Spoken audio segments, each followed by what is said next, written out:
So, hi everybody, nice to see you. I hope that you are all well. I hope that you're all looking forward to 11:59 on Thursday night. No, I am. Yeah, yeah.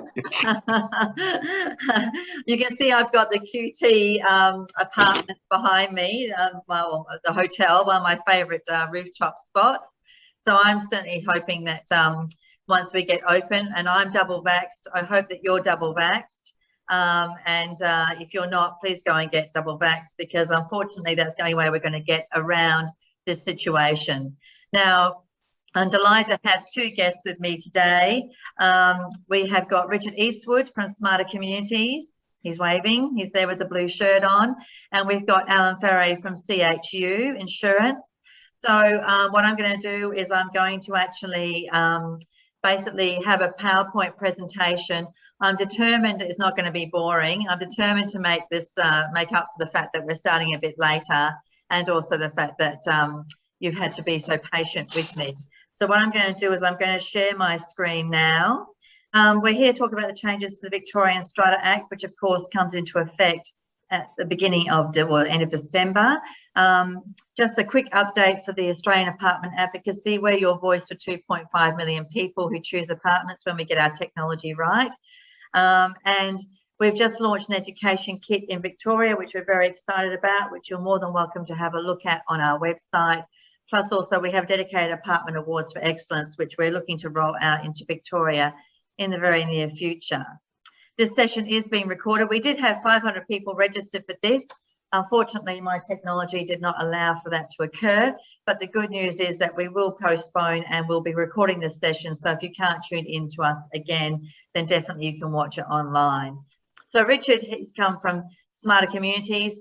We're very, very grateful because he's actually a very obviously influential person within the organisation. Executive General Manager and looks after all the brands within Smarter Communities, and is also a practicing strata manager despite coming from a background in banking and finance. Very impressive. And Alan has also been involved in insurance for 28 years, 13 of those with CHU, and is Regional Manager for CHU's operations in Victoria, Tasmania, South Australia, and also West Australia. So welcome to you both, Alan and Richard. Alan, darling, you're on mute, so you might just need to unmute yourself. Yeah, thanks, Sam. Okay, great. So Richard, I'm going to let you kick off and run through these slides, because why are we actually having changes to the Strata Act? Why is it coming into effect now, guys? Well, I think, and probably thank you very much for the invitation to speak. And I am a strata nerd, which you do hear from time to time, and different people in the industry. And probably given my banking background and spent 20 years here, I will do my best to make this interesting. I think it's one of those interesting things when you're dealing in something with strata and the size of the industry, how diverse and how, I suppose, interesting it becomes when you're dealing with people and those interactions. And I think probably if we just flip to the next slide, Sam, one of the things in strata, and why are we doing this? I think it's the government needs to be looking at what's happening with the industry and how it changes over time, and obviously make adjustments to that. We're talking about changes of legislation. We're talking about amendments that are being made, and I think the interesting thing with the changes that they're making is they're keeping pace with the change of dynamic. The change of dynamic, and you can see it all around you, being in the industry for 20 years, and Brian Sullivan will know that when I started doing this job, we didn't even have emails, let alone any other form of technology. Now we're doing electronic voting. We've got all sorts of strata technology that we can use. So this is an attempt by the government to be able to bring the legislation up to date. Alan and I have known each other for a long while, and we're probably not going to overlap here, or do our best not to overlap in what we're talking about. But I've sort of grouped my subject matter into a couple of interesting elements for me, which I think are cornerstone for our lot owners and for the industry themselves. Some of which, some of the topics that Alan will cover are going to overlap. One of the things that he's got a slide on is the different tiering system that has been introduced by the government. And you can see some of the referencing here also talks about that. So what the government is doing is it is now classifying buildings into different sizings, generally under occupiable and unoccupiable lots. But I won't go into too much detail about that because I'd rather probably be as topical as we can. And you will receive more information, particularly from Victoria Body Corporate. We've got some information that's going out to all of our clients shortly. But ultimately, the government's recognising the change in the changing dynamics. So they've introduced 5 tiers. The tiering goes all the way from the massive inner city buildings to the ones, you know, the two lot or the 2 apartment complexes that sort of sit there and around. And what they're doing is they're making different requirements and different rules for them. So this is a substantial change from what has been the case in the past. We've just had prescribed and unprescribed. Now they're tiering it into sizing, which is a really good thing for them to be able to do. Next slide, Slam. So with the accounting and financial statement, there are different rules that they're putting in place and different requirements. One of the major ones is a protection mechanism. So they're putting in the protection mechanism over the financials of the owner's corporation. So the larger and more complex the building, obviously the more complex the requirements need to be to ensure that you're protecting the lots. You can all, I think, see in the industry, in the marketplace, the inner city buildings, 600, 700 lots. Obviously the financials and the amount of the complexity that sits there obviously requires further, I suppose, more auditing requirements and more cross-checking than probably the smaller blocks that you've got, those blocks of 2 that I sort of mentioned before. Yeah, because I think, Richard, those tier 1s and 2s, we're talking about assets that are worth hundreds of millions of dollars, which is the physical building.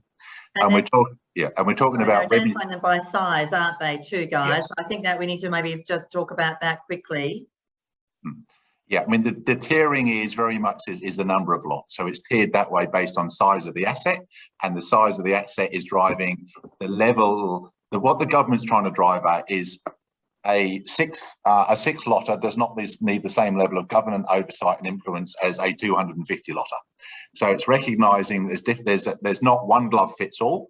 And it's a case of the size of the asset and the size of the basically of the financials supporting that asset with maintenance funds and sinking funds and levies is different. So therefore we need to have a different governance framework, a la legal framework for each one. Correct. Absolutely right. And an auditing process that sits around that. Sam, next slide for me, please. This is where we're talking about one of the requirements has been historically speaking, and even currently, because the legislation or the changes come into effect on the 1st of December. But one of the things is on maintenance plans. So currently the system is in place that you require a maintenance plan for any building that is prescribed. Generally, as Alan mentioned before, they're larger ones. So at the moment it's anything over 100 lots, or it's got a maintenance, it's got a budget of over a certain dollar figure. What the changes now are doing is saying, okay, well, we're expanding that through. At Victoria Body Corporate, we do think it's a responsible owners always make sure that they've got the dollars and the plan to make sure that the assets are kept protected and to get maintained. What the implementation of these plans do is it now enshrines it in legislation.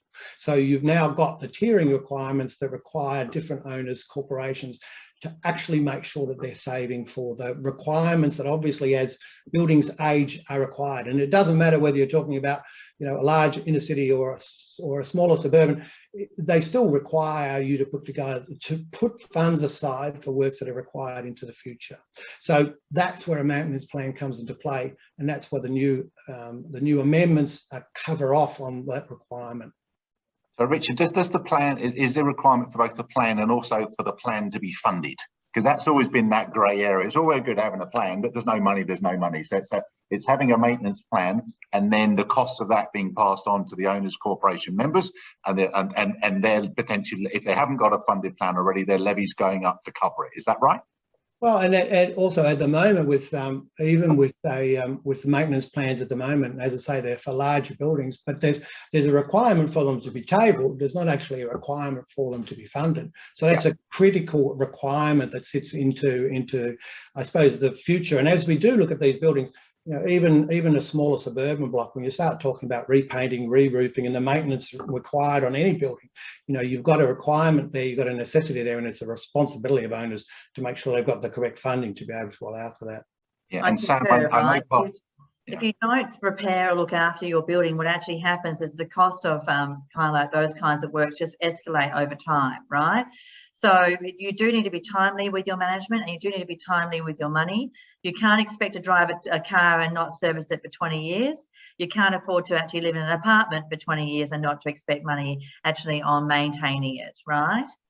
Yeah, absolutely, Sam. And I think one of the other things is people look at balconies, and one of the obvious, and Alan will probably talk more about it in his presentation, but you talk about water egress. Most people don't really know that the average membrane has a lifespan of about 25 years. So if you don't maintain and you don't protect, you're going to find you're going to have consequential impacts as time goes by. Well, in fact, water membranes, we say 10 to 15 years. Paint jobs need to be done 10 years. Windows 20 years. You know, there's a time frame on all of these elements. To think that you can move in and just forget about it is unrealistic. Yeah, and I know you're passionate and quite rightly about being an advocate for where consumers have been let down in the process, Sam, but you're also honest enough to, as consumers, and I'm one of those, also have a contribution to make ourselves, the repair and maintenance of our own buildings, not just abrogate that to a third party. Correct, I agree. I agree. Absolutely. All right, next slide. Yep. I'm also mindful of time, Sam, so you tell me if we're going too fast or too That's slow. fine, that's fine. One of the other things too that fits into the financial side of things is making sure that you're levying the correct amounts for the buildings to be able to maintain themselves. Alan's going to talk in his presentation a little bit about the options for us now to be passing costs on to individual owners rather than to the actual owners corporation itself. But one of the important things is to make sure that the owners corporation has got enough funds to be able to cover the expenses that it has on a day-to-day, and the new changes, or the amendments, allow more so for that than what they have done in the past, where there wasn't necessarily the specifics that were covered in the necessity that sits around that as well. Yeah. Sam, next slide. I think one of the things, and we talked about it before a little bit, with the tiering system, obviously with greater ownership and greater number of ownerships comes the ability for owners to be able to make decisions that relate to their buildings themselves. And this has been an issue as we've sort of transitioned from the smaller apartment living up to the multi-levels. One of the things, obviously, and the important thing in all owners corporations, how do you make the decisions? How are decisions made? The legislation does cover it off. I think the amendments that they're talking about now is coming about sort of probably a greater focus on what does that look like and how can you get effective decision making. That comes into meetings. It also comes into committees, and you can see the default size of a committee is now 7. You can increase that. You can increase it up to 12, but it requires a resolution by the owners corporation to be able to do it. We also, look at having, as of the 1st of December, the requirement for you to have a committee when your building gets over 10 lots. So that obviously is a mechanism that currently sits there in place. So decision making is also important. Sam, next slide. And can I just ask, guys, those who are actually attending the meeting, can you put your questions into the chat for us? And that way then I can answer those with Alan and Richard afterwards. Thank you. One of the other things that you do see is quorums, and this is important when it comes to the larger sites. I think the last presentation we did, Sam, I mentioned in there that the greatest. I've looked after a building with up to 100 lots, and no one has turned up to an AGM, and that it probably goes to whether it's owners' disinterest or whether it's not necessarily getting involved. One of the things that always I'm amazed by is the average turnout to an AGM is generally about 10 to 15% of owners.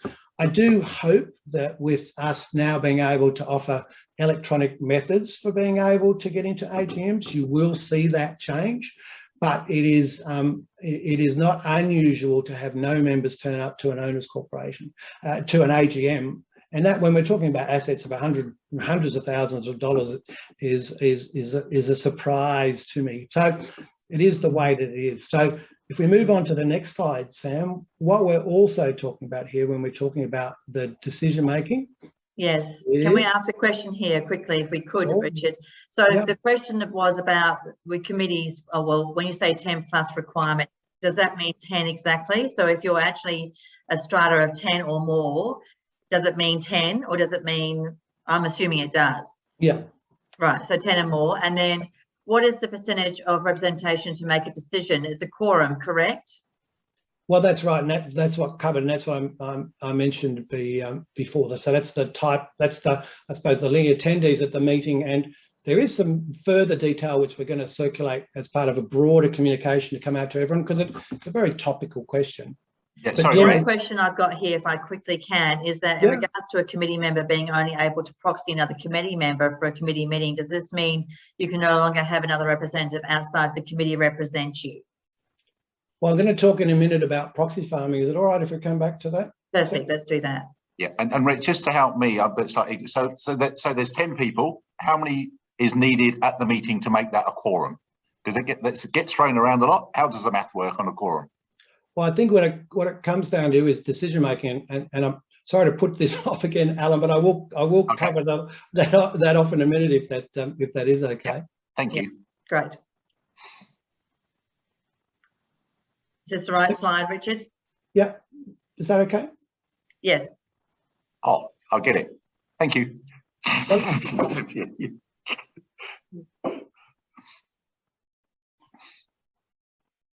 Sam, next slide. Oh, my apologies, Sally. No problem. And this is what I was talking about before. And what it does come down to, in my experience, there are a large number of buildings where we call them no-shows, where there are people who don't actually turn up to AGMs. One of the things, and those that have been in Strata for a while will know about interim decisions. So that's when we don't have enough owners turn up to a meeting after 28 days. The legislation allows for those decisions to become enforceable. The change that we're talking about here is that the manager, or they're putting restrictions necessarily on what can be done, but it's accepting the fact that we do have no-show meetings, and we do have people that don't attend those meetings, and it still allows the owners corporation to be able to run. So that's a significant change over what is currently the place. It's realising what happens probably in the day-to-day operations of a strata. It's just enshrining it now into the amendments.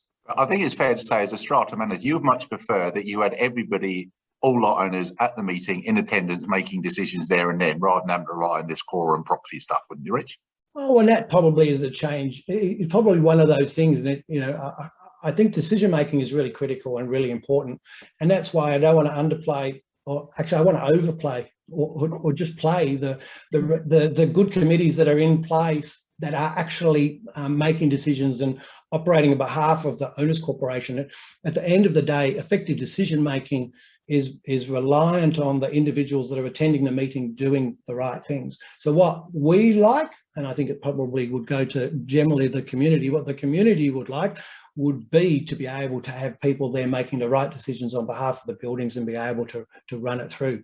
As a strata manager, you're right, Alan, we don't like meetings when no one turns up, because we're not the decision makers. So we can keep a building running, we can keep it operating. At the end of the day, when you start to talk about forward planning and establishing a building for the future, realistically, you need people there that are going to be able to make decisions, and that's really critically important. Correct.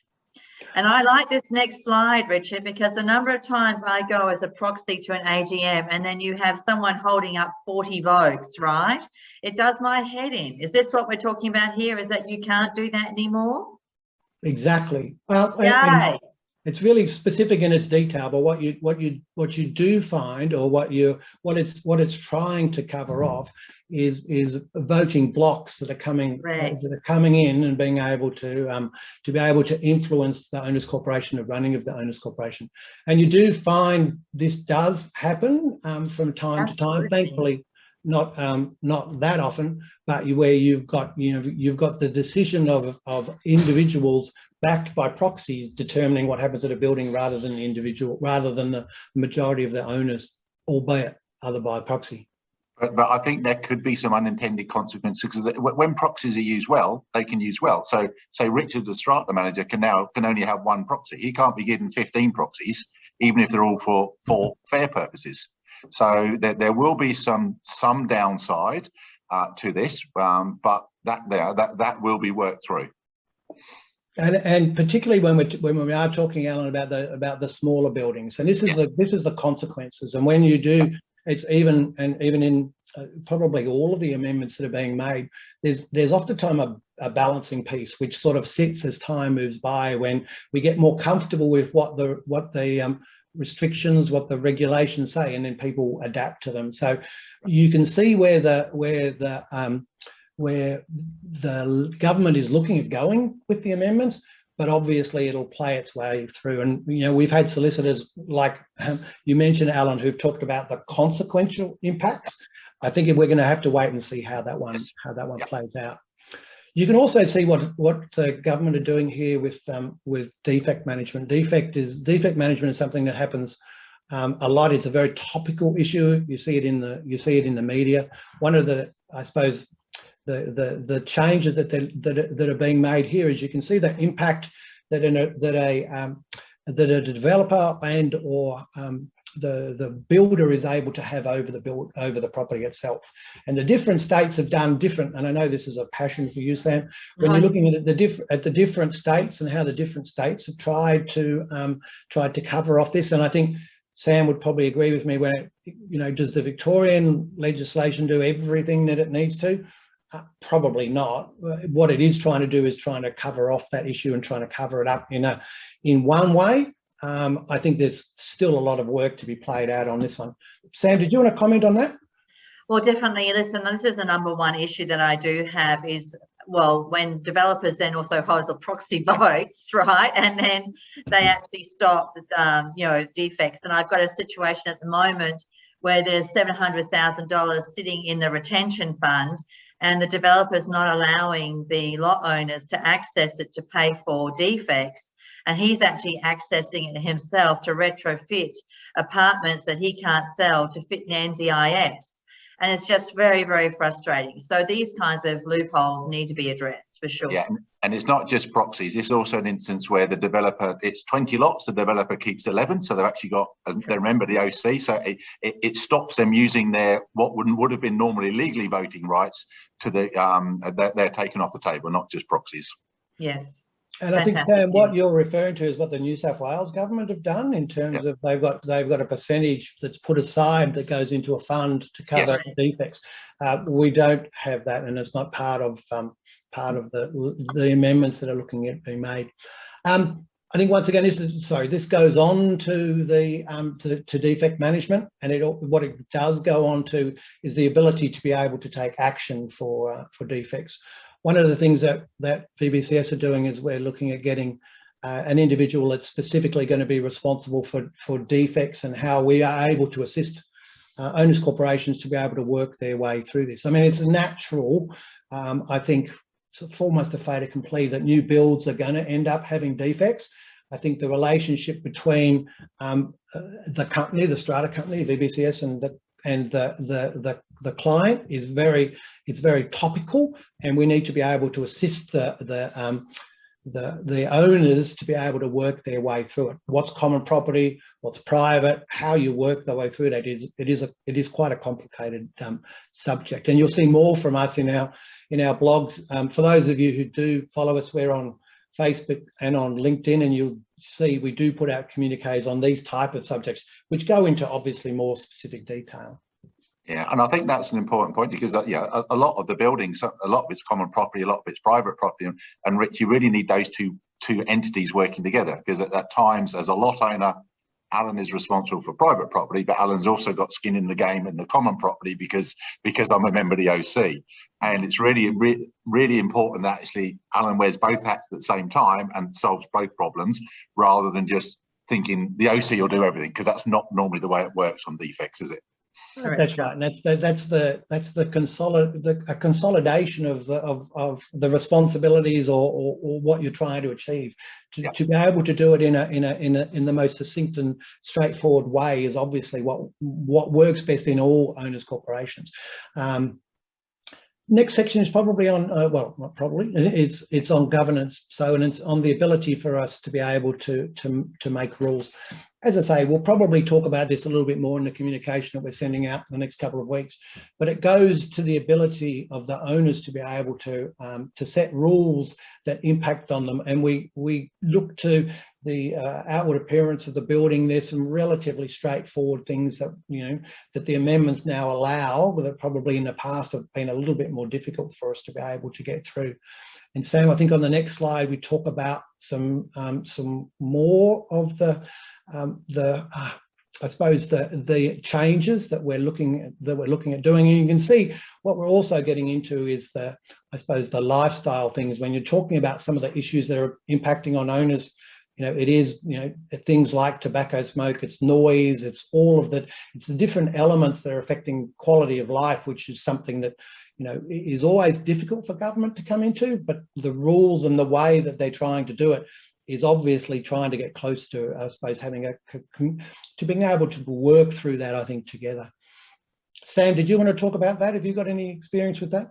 Well, I think it's important that we actually can adapt rules once you've moved into the development, right? And especially in regards to that final one with payment of fees by instalment, because, you know, I hear of horror stories where you know, there's $100,000 owing by an apartment within a complex, and then they have to kind of take action, sell the apartment to recoup those costs. You know, I think at the moment, people are going to be faced with a number of costs associated with their apartment building, whether that's repairs and maintenance. And, you know, especially if you're on a pension, that makes it tough. So I think we need to be kind of like a bit more flexible and allow for people to actually be able to pay those things over a period of time, which doesn't actually then, you know, create any kind of this kind of like comfort or financial hardship, right? Exactly right. Abandoned goods is also one, and I think one of the when we're looking at the baseline issues or the issues that affect buildings, it is about dumping of goods on common property. One of the issues that you might not necessarily have at the front of mind for when you're looking at lifestyle and the way that owners corporations run.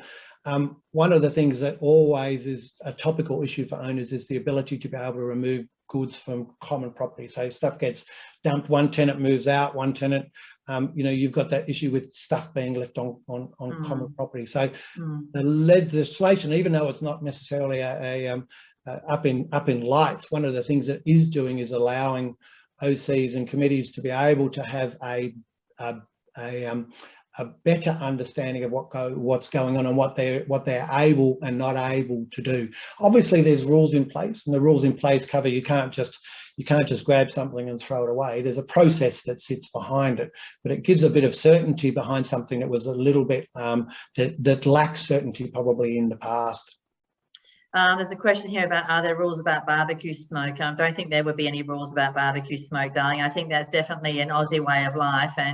But I think about noisy neighbours. I think there's definitely, if you've got short stay, you could certainly, as a, you know, kind of like a committee, actually talk about what you might be doing in regards to, you know, like, you know, when is quiet time, for example.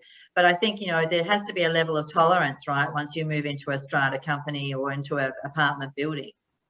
Yeah, and totally understand the frustration, and yeah, I really empathise, but that is where noise, that's a council's responsibility rather than the owners corporation. And whilst this act is giving some more discretion to owners corporation about rules and modifying rules, VCAT have got a very clear mandate. They do not accept anything that they deem to be discriminatory and take a very firm approach if that's what they see coming in as heavy-handed side of things. So I think it's a good point to make there, Sam, is community, and some of it's wonderful and some of it's a work in progress. But I think one of the things with making rules, and I think particularly for new builds, but I also think as no matter almost the age of the building, it's really important. Registered rules and rules that are in place carry a lot of weight, and that's why when we're talking to buildings, we work with lawyers to make sure that there are topical rules that sit and fit with that building that are then enforceable down the line. And that's where, yes, VCAT will be very strong, and it will not allow rules to be passed that are counter to what the what the legislation will allow, but I think it's reasonable, and I think it's good business for an OC to be reviewing its rules every couple of years to make sure that they are covering what is the local requirements in that building. So always good to be able to have them. You know, then they're historically not that easy to pass, but when you're dealing with an owners corporation and how it's evolving, I think it's really good to be able to review them and be able to go to the trouble of getting them passed and making them enforceable. I've just given a little bit of a summary here at the end. As I say, the strata industry has come so far over the journey. The average building size has gone up significantly, particularly around those growth corridors. This is an attempt by the government to be able to overcome it. They're looking at making common sense changes to decision making. That's one of the things that the Victorian government has been quite reasonable about doing. Interim decisions, changes to the special resolution rules about having interim special resolutions. Now, those type of things allow for the flow of a property and for it to be able to run. But these are an enhancement, I think, to that. It also, as we do move through, and I'd say there at the bottom, as strata and the way that strata operates is it's based on a plan of subdivision. It then comes down to government acts. It then comes, the more definition it sits there, I think the better it is for the flow of the building, and the building doesn't have some of those mediation requirements when people go off on tangents.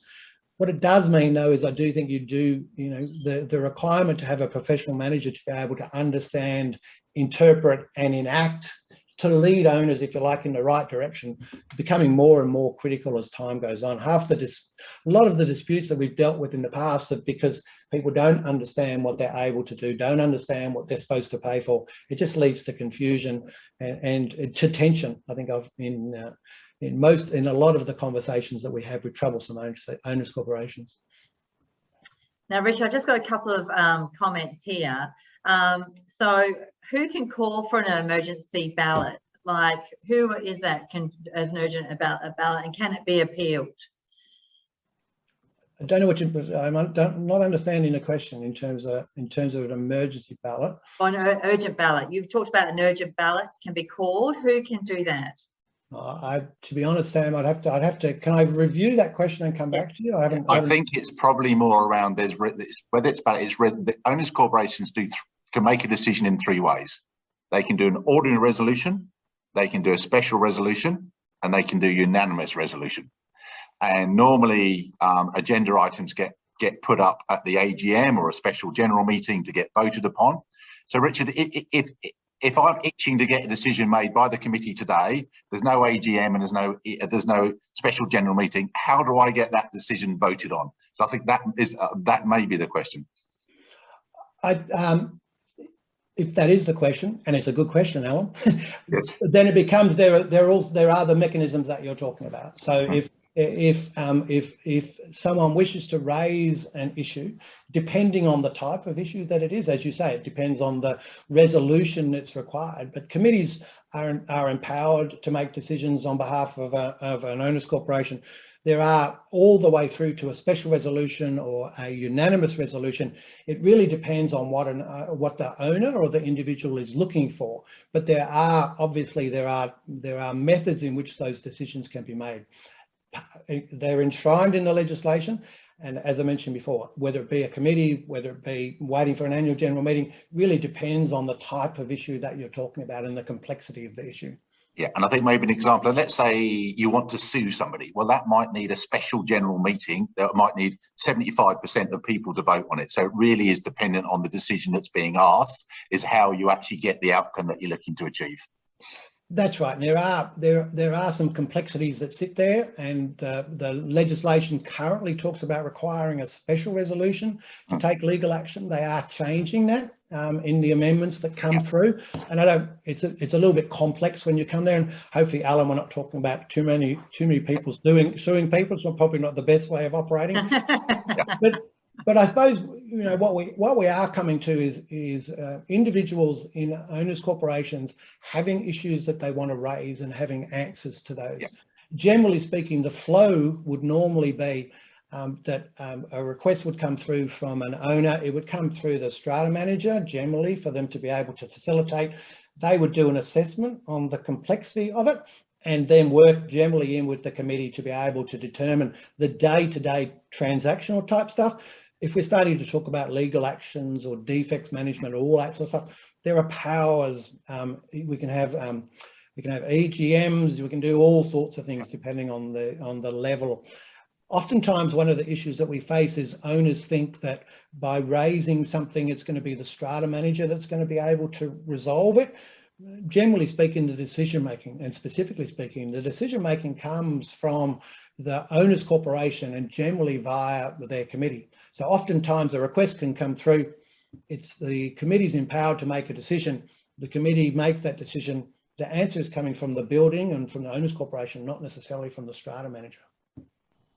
Now, just quickly, guys, there's a comment there about keep the maintenance plan simple. I don't know about that because apartment buildings, in fact, are not simple structures. And my comment would be that you do need to get a specialist involved. I came across a strata company the other day that decided that they were going to write their own maintenance plan, save themselves the $4,000. And I said to them, which one of you is a structural engineer? Which one of you is a specialist in waterproofing? Which one of you is a specialist in leaks? And as you would expect, none of them were actually specialists in those areas. So please do not underestimate just how important it is to get a specialist in. And they have to be an apartment specialist, not a house inspect or something like that. They need to be a building specialist for apartments to get them to come in and have a look, because you don't know what you don't know. And the whole idea about actually doing an inspection is working out what you need to be doing to keep your building healthy. The last thing you want to do is have a Miami pancake. And believe me, there are buildings out there in Australia which are in that situation. So please don't make it one of yours. All right. On that note, that Erin Brockovich is going back into her box. Alan, do you want to kick off for us? Thanks, Sam. Can you move through to the next slide, if that's okay? Can. So yeah, Richard's covered a number of this, and Sam was really interested. He asked the question at the beginning, so why we're here today? Well, we're here today because this journey's been going on for about 8 years. It's taken that long for the I think it's 3 general elections, 2 changes of government, or 3 changes of government, but 2 sides of politics. So this really has been a journey that's taken a while to come to fruition. Too long for my liking. But we're here, which is amazing. And it comes into effect from the 1st of December 2021. It's a hard date. Prior to that, it's the old legislation and rules. After that, it's the new legislation and rules. And I'm going to take you through, Richard's done an overview of some of the key changes as regards the legislation side and what that means. And I'm just going to take you through what some of the changes in insurance. Would you mind going to the next slide, please, Sam? So we've talked about tiers a lot, but it's really important to understand the government's thinking. And both Richard and I were privileged enough to be involved with one of the stakeholders, which is the Strata Community Australia, lobbying the government for changes. So we've got a really good idea where their thinking was around tiers. And it's recognising that if you live in one of the large high-rises in the CBD, your needs are fundamentally different to somebody living in a wonderful 2-storey, 8-unit apartment in Hawthorne. So it's trying to get a fit-for-purpose legislation based on the building. And some of these buildings are getting very large in their size and value. And these are the tiers, so it's 5. So tier 5, and there may be some on the call that it's related to. So it's owners corporations of 2 lots or below, and there are a lot of those in Victoria. They're probably the biggest by number, and they don't necessarily appear that much in the professional managed side. There are some, but it's on the insurance. You are exempt from the insurance requirements of the Act, which is the same for everybody apart from tier 5, is you must have full reinstatement and replacement and you must have liability. But for tier 5, you don't. But one of the things to bear in mind in there is the owners corporation is still a legal entity. It may well have some obligations and some protection it needs for third-party liability cover.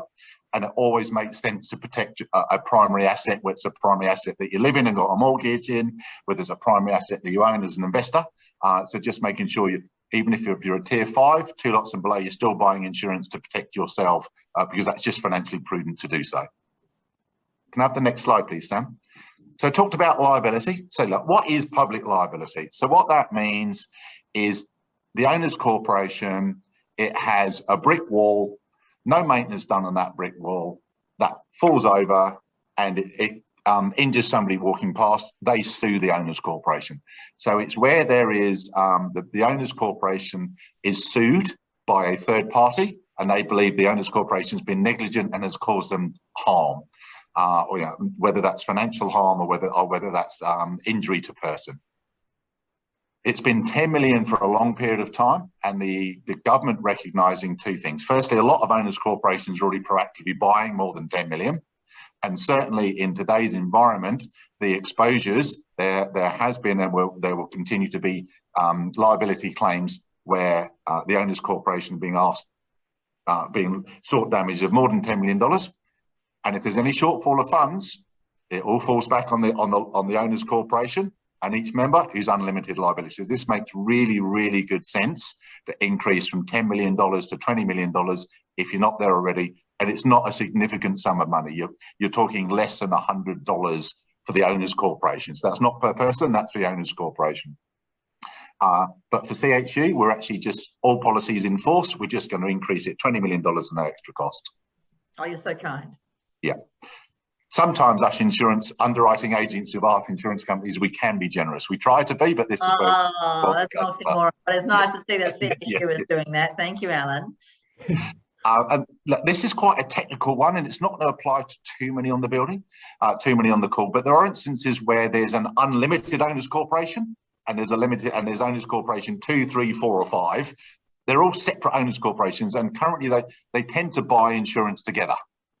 What this is doing is giving those owners corporations the right to buy their own. It's a great right, but just be aware of the complexity. It's likely to be more expensive to buy 5 policies than it is to buy 1.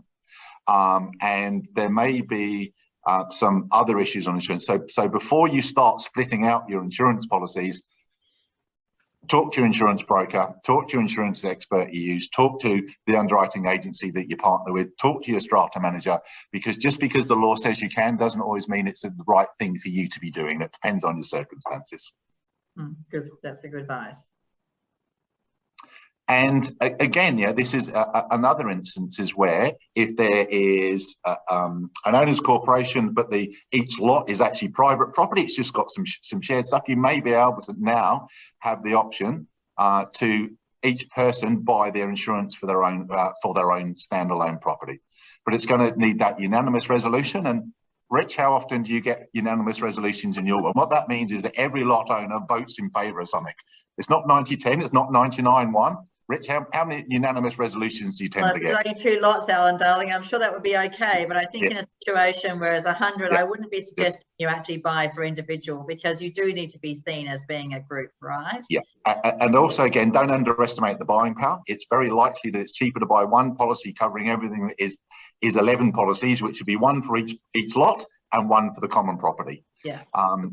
You will, again, you might be able to get a better, the strata specialist insurance policies are very comprehensive, very broad, and give a lot of protection. And can I just go, Alan, because to answer to your question, unanimous resolutions virtually never ever happen. It's very, very difficult unless someone buys all of the lots, and then it's much easier to do. I have in my journey only ever had 2 buildings where they have gone through the process of separating out their insurance, and we pretty much went to them with a quote every year and said, this is financially detrimental to you to split that out.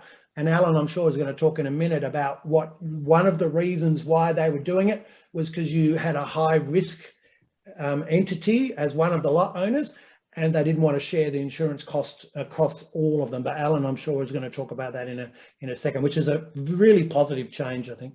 Yeah. And then it's just about valuations. And under the current legislation, I think it's only tier 1. It's only prescribed, which is mostly tier 1s now, that had to get a valuation every 5 years. But the Act's quite clear. You must insure for full reinstatement replacement. The only way you can do that with certainty is, like, Sam, I love the analogy you use, is pay the right person to give you the right advice.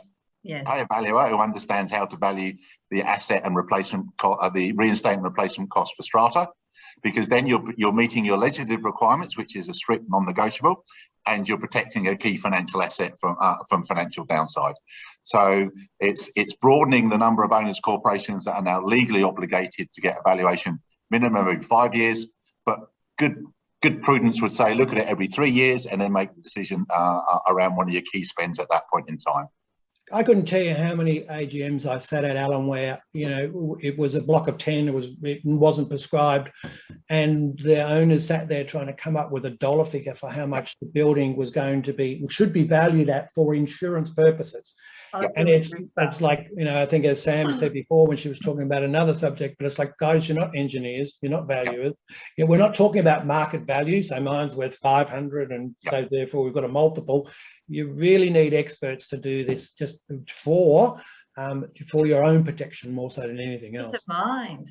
You know, it's okay if you've got a standalone home, but when you're part of a complex, there's no way, you know, you have to actually be able to tap into. It's like an asset, right? So it's a commercial asset that you own basically, and you need to treat it as such. Yeah, and if there's a shortfall in funds, the cap's going to come around to each individual OC member, and you may have to end up paying for someone else if they can't foot their bill. That's just the way the legislation works. Yeah, and especially with construction costs, especially if the construction costs are going up and materials are changing and all that kind of thing, you just can't expect that what you might have paid for your apartment construction 5-10 years ago is going to be the same as today either, right? So this is what Richard was talking about how levying of fees. See, I take a slightly different view to Richard's. I love the concept. This is going to be a nightmare to administer practically. There will be some instances where, look, where do I think we see it a lot is where there's either it's a fully commercial strata or there's mixed use, and one of the lots is it gets somebody coming in who does a much higher risk occupation from an insurance company. Say it moves from a card shop to, I do the most extreme, to a full-on fiberglass model making thing. We are going to charge more premium because of the profile of who the person using that lot is. This is straight out the legislation. Sam, can you go on to the next slide? So it sort of covers CHU's thinking. Okay.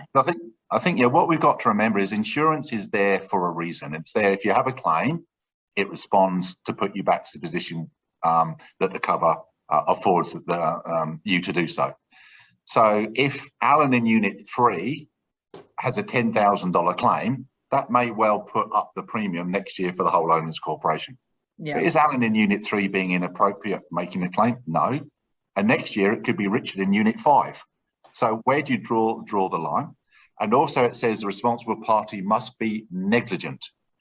And as far as I'm aware, and if there's any lawyers on the call, I'd welcome your thoughts, the only jurisdiction that can deem negligence is a legal jurisdiction, whether that be VCAT, whether that be magistrates, or whether that be another court system.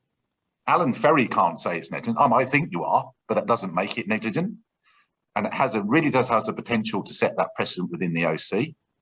And yeah, you then have to go back out to insurers and say, look, can you please provide the breakdown of why the premium's gone up and is it due to Alan in lot 3? So again, I get the thought as to what the government is thinking. And in very clear-cut cases, I think it can be used. But I would expect this to be used very sparingly because it's going to be really hard. Let's say if I'm suddenly being asked to pay more, the first thing I'm going to go to is, can you please demonstrate I was negligent, please? Because if you can't, chuff off. You may want me to pay more, but you haven't proven I'm negligent, not paying. So it gives some more rights, but I don't think it's a panacea of the frustration about where people feel they're being unfairly paying an increase on behalf of others. And I don't think you're going to see this in too many residential complex, Alan. I think, and it is going to be one of those ones where I think over time you're going to see how it's used and how it's enacted. So I do think the proof will be in the pudding, like the charging of excesses on insurance claims. There'll be a number of things that'll play their way through. It's something that I've heard about quite a lot, and particularly in corporate settings, more so than in residential. Be interesting to see how it plays out. Yeah, thanks, Richard. And again, this is going back to what I said earlier. This was a lot of feedback that the government got, that there was suspicion. These are just my words. I'm very supportive of all aspects of the role strata manager plays, but in a certain cohort of consumers, there was some suspicion of the advice I get to the manager is biased, it's wrong, it's shaping me to do something. Why? Because they're getting paid for it, and therefore they're doing it in their interest, not mine. I fundamentally disagree with that concept, because I only ever see the opposite happen. The strata managers giving the best advice possible to committee to make votes on. However, but what it does reinforce is that what the law is already, is that we know that the strata manager is either through delegated authority, can go and spend money on behalf of the owners corporation, or makes recommendations back to the committee, who then authorise them to do so. For certain things, and insurance is the predominant one, and Richard, you'll have a better idea about anything else that sits in play, the strata manager does earn for all of the work that they do on insurance. And that is stipulated in the contract that the owners corporation sign with their manager.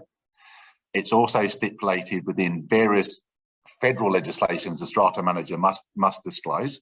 What this is doing is reinforcing how important it is for the strata manager to have an honest conversation with their customer. For doing this service for you, I am getting paid by a third party. The payment, in my view, is totally appropriate, and anything we can do to get comfort and disclosure and ultimately acknowledgement and understanding of that by the consumers, which is all of the lot owners on the call, can only be a good thing. And that also includes brokers too, right, Alan? Yes, it should be, whether it's insurance brokers, whether it's strata managers, none of them are not-for-profits. So that means that they're going to charge a fee for the work that they do. And for strata managers, most of the income, I think, Rich, yours would come from a mix of fixed management fees, some disbursements and project costs, and insurance commissions. That's broadly your revenue model, isn't it? Yep. Yeah. And just making sure that that's fully understood. And so, Sam, can you just go back? So I just want to go through two extra things on the last slide. Apologies. Because it does say in people saying, oh, does that mean in New South Wales, the strata legislation was absolutely explicit. For insurance, you must get 3 quotes. That's what they brought in 2016. That was looked at by the Victorian government. They haven't been that explicit. What they've said is competitive price on competitive terms and conditions procured. The word competitive is subjective. If you're trusting the advice that your strata manager or your broker or your chair or your secretary is giving you to insure with CHU and not get multiple, that is absolutely fine. If you'd rather get multiple quotes on everything, that is also absolutely fine. So the choice is there at the consumer level to make a decision based on, do I believe this is an appropriate decision for us, not driving you to get 3 quotes on everything through legislation. And again, just reinforces saying before, the beneficial nature of relationship a strata manager will have with the supplier. Absolutely, the customer should know that, should be front and central, and should be fully aware. Cool. And I couldn't agree more. And I think it's part of the changes that they're putting in place. It also makes perfect common sense. Yep. As Alan said, and it's probably an example of what we were saying before, yes, the New South Wales legislation said you needed to get quotes. That just took away some of the competitiveness that sat there. So, they put in place that legislative requirement. I don't necessarily think that that's done much to be able to get price competitiveness on insurance.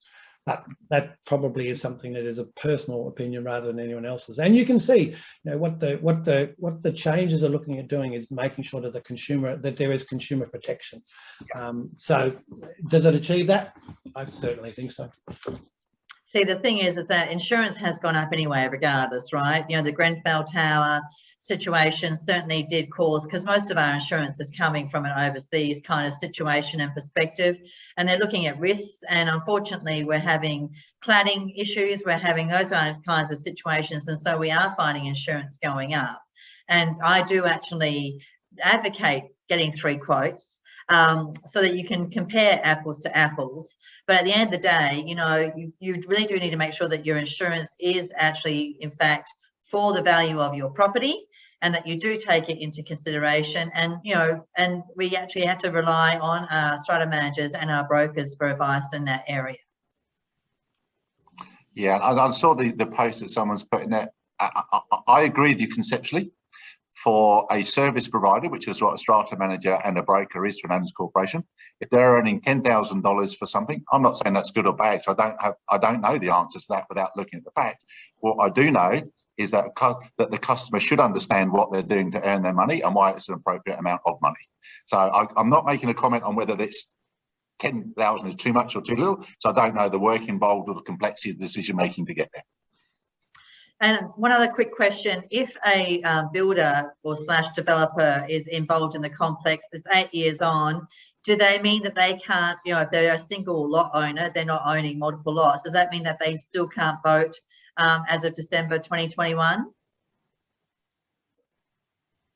So they've lived there for a period, they've owned for a considerable period of time, yeah? Yes. I'm going to give you a non-lawyer answer because I'm not one. I think the time span to take for defects is 10 years. And so if it's still within that one, I would suggest that they would not be able to make that vote. But please don't take that as formal legal advice. That's just Alan's opinion based on the question presented. I think it's more to protect where you've actually got a situation where a developer is knowingly trying to circumvent the lot owners from actually taking action, and you know there is a biased decision, it's in their favor. I think in that situation I'd be inclined to say that probably you can't vote on defects because you have got 10 years, like Alan says, to take action against the developer or the builder, more so the builder than the developer. But on other matters, I'm sure that they could vote. You know, it's when you've got a developer who actually, as Alan said, holds the bulk of the votes, that's when it becomes a real concern, right? And that's what I was going to say too, Sam. I think it does come in. That's where I think the proxy farming piece would come into that conversation. So there's probably a number of different elements that will come into that question. I don't think it's unusual for a developer to hold on to one lot. I think it's probably less likely that they're going to hold a controlling interest in the whole building, depending on the size of it, of course. I agree. All right, so we are at the end of the presentation. There's a few other questions here. There's a question here, older buildings that were compliant when built, do they need to be updated by current 2021 standards in terms of height of railings, roof hooks and that kind of thing? I think that the maintenance plan may address some of those issues, wouldn't they, if they're kind of like of a risk in terms of safety. What's your thoughts? That we're not experts to give opinion on that. What I will say is we're talking about strata legislation. So that is something that I think, and particularly if there is a question at a particular building, you probably need to get it assessed and make a determination on that. I'd rather not give an opinion because it can vary between building to building. I'm not an engineer. Yeah, there is some legislation that's retrospective and some not. Yeah. Yes, correct. Now, listen, the other thing too is that from my perspective, even though they have tiered the stratas and are saying that you don't need to necessarily have a strata manager involved, I am an advocate of having a strata manager involved in your meetings, especially if you need guidance on the Strata Act. So maybe if you're a 2-lot development, fair enough, but if you're still in the other categories, please don't go away from having your strata manager, because they do a lot of really good work for you, especially in terms of then minuting the meetings, which is of course important, taking action on your behalf, which is also important. And I just think that they do play a role. So even though the government may say you don't need to have them unless you're in those top kind of tiers, my philosophy is that they're worth their weight in salt. Richard, any comment from you? Yes, and I think I was going to say something. I'm smiling because I'm looking at Alan, because we both know someone who lives in a two-unit complex, and the complexity that they've gone through over the last 12 months, because the owner next door wanted some works done. Were they covered by the owners corporation? Were they covered under whose responsibility? I've seen a number of cases where decisions have been made by individual owners in small complexes to undertake works, change of ownership, and the next person coming in refuses to do work on the apartment next door under the plan of subdivision. If you don't have the right framework, and if you're not making the right decisions at the right times, you're going to set yourself up for problems into the future. And Alan also, I shouldn't say this, perhaps my daughter's sitting out the back, but she bought into strata, and it was that exactly what I'm talking about. It was 3 lots, no strata manager. They've all gone and done their own things over the journey. All it takes is 1 or 2 owners to come in and say, well, no, it's your responsibility or the OC's responsibility to do these works. And you go back to the plan of subdivision. That's what the requirement is. You can end up costing yourself tens of thousands of dollars. Yeah, it's always good, I found, to always have a professional within the context, right? And then that way, you know, they can guide you with decision making, they can counsel you, and I think that's a good decision, especially when you're representing a number of lot owners. I think you don't want to start making those decisions without some kind of guidance. Yeah, and one of the things we do see, and I think it's a good point, Sam, is a lot of reasonable requests come through from lot owners, but unfortunately the legislation doesn't let you do that. We totally get why, but it's about that guidance process to have that open conversation very early in a piece, rather than trying to sort it out 12 months down the path. Yeah, absolutely. All right, well, I'm very delighted to have finally got this session kicked off. I do apologise again for the lateness with what happened and my technology issues. I'm going to get that sorted, and I'm going to speak to Richard and Alan after this session to see when we can maybe set the next date. I'm hoping in the next couple of days we can do the next session if everyone is available. But in the lead up to what's happening over the next couple of months, on the 26th of October, we've got a very interesting session. Richard, put your hands over your ears. This is actually with Picker, which is actually Smarter Communities, I guess, main competitor, but they've actually done a very interesting situation where they've actually purchased power from a very large solar farm, and they're actually offering that to their strata lot owners and saving them quite a substantial amount of money. And so I actually saw Mark Glass from Picker present to the City of Sydney. He and I are both on the residents' apartment sustainability program working group, and when I was very impressed with what they've done. So we're now doing a session with them on the 26th of October.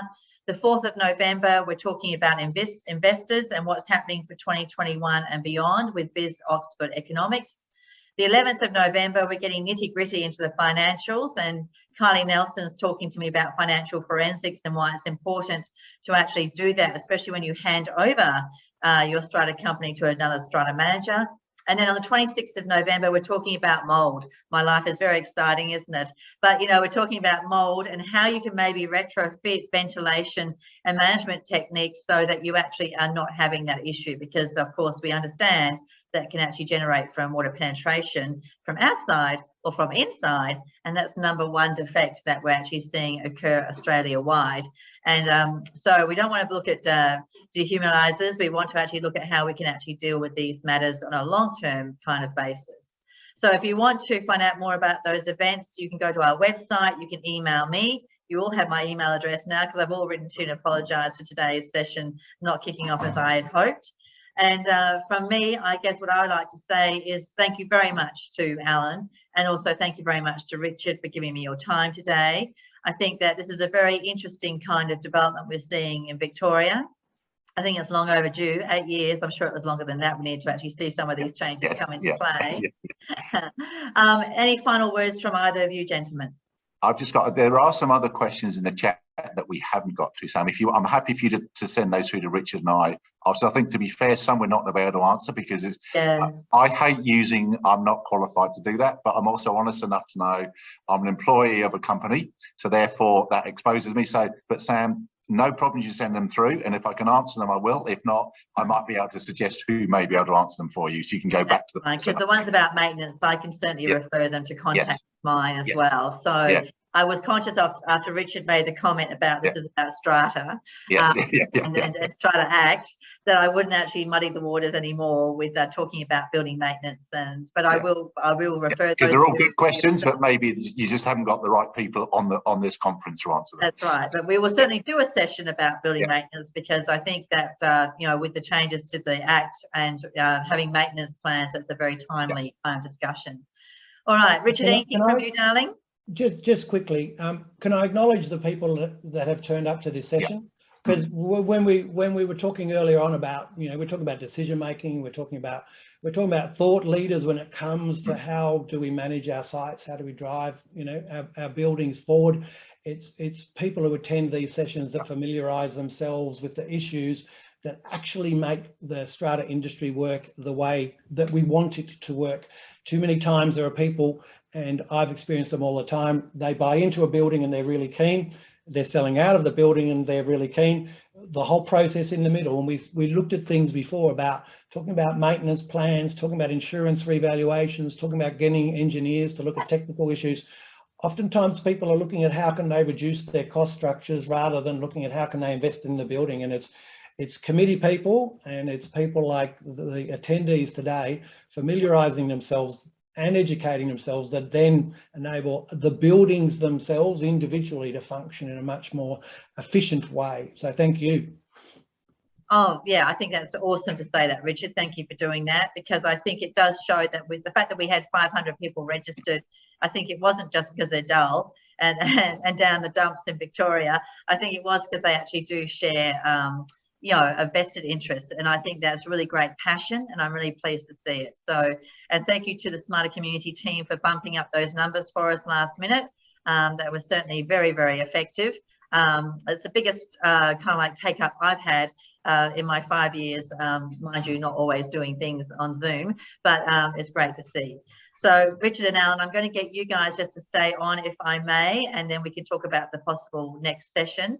Everybody else, thank you very much for attending. I'm looking forward to seeing you all out and about in the streets. Please double vax. If you're out and about, please still take precautions, stay healthy, and we'll be seeing you again soon at one of our other events. Thanks for tuning in. Bye, guys. Thanks, everybody. Thanks.